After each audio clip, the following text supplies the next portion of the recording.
C'est un équipement qui va s'adresser à tous les jeunes du bocage, puisque sur le lieu où l'on est, tout près, nous avons 41 bus qui amènent tous les matins et qui ramènent tous les soirs les jeunes collégiens, lycéens du Bressuirais et de l'Agglo.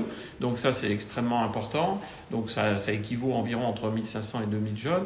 Et il était important de réunir tous ces jeunes, enfin de leur donner un lieu.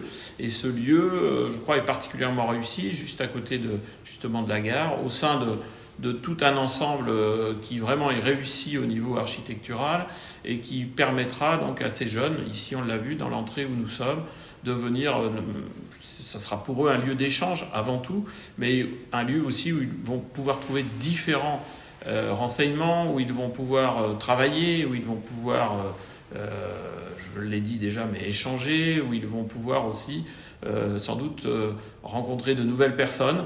Et c'est un lieu qui va accueillir également la Maison de l'Emploi. Maison de l'Emploi et Mission Locale, donc Mission Locale qui s'adresse plus particulièrement aux jeunes. Donc on aura vraiment ici un lieu de rassemblement et un lieu de rassemblement très convivial pour permettre justement ces échanges. On va trouver le Cap Emploi qui aura aussi quelques bureaux. C'était important aussi, surtout à l'époque où l'on est, d'avoir cette structure extrêmement importante.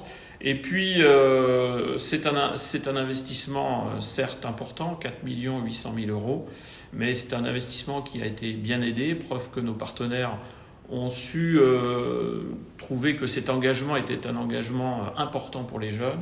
Donc 2 100 000 euros à peu près de subventions, particulièrement la région qui va apporter 700 000 euros, également l'ANRU autour de 600 000 euros, et puis on a d'autres partenaires, le département, la CAF, et puis la ville de Bressuire qui apporte un fonds de concours. À ces 2 100 000, il faut rajouter à peine 700 000 euros de remboursement de TVA, le FCTVA. Donc vous voyez, c'est un investissement de 4,8 millions. Mais pour l'Agglo, ce sera un investissement de 2 millions net. Donc un investissement bien aidé. Et je crois encore une fois qu'on va donner à toute notre jeunesse de l'agglomération un lieu d'accueil et d'échange de qualité. En tout cas, la visite que l'on a fait ce matin montre bien que c'est un projet architectural particulièrement réussi.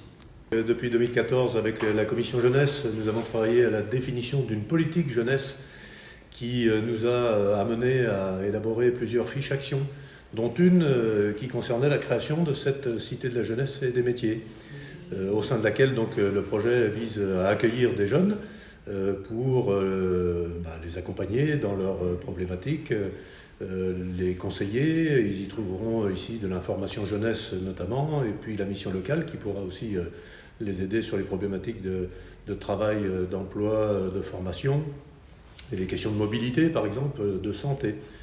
Nous avons souhaité que cette cité de la jeunesse et des métiers ne soit pas qu'un site bressuirais et qu'il puisse rayonner sur l'ensemble du territoire de l'Agglo. C'est la raison pour laquelle nous avions déjà maillé l'ensemble du territoire avec des référents jeunesse sur ce qu'on a appelé des pôles structurants. Donc il y en a un petit peu partout, sur Cerizay, Moléon, Moncoutan, Neuilly-les-Aubiers, la Colporteuse, Argentonnay, et puis sur le Bressuirais, bien entendu.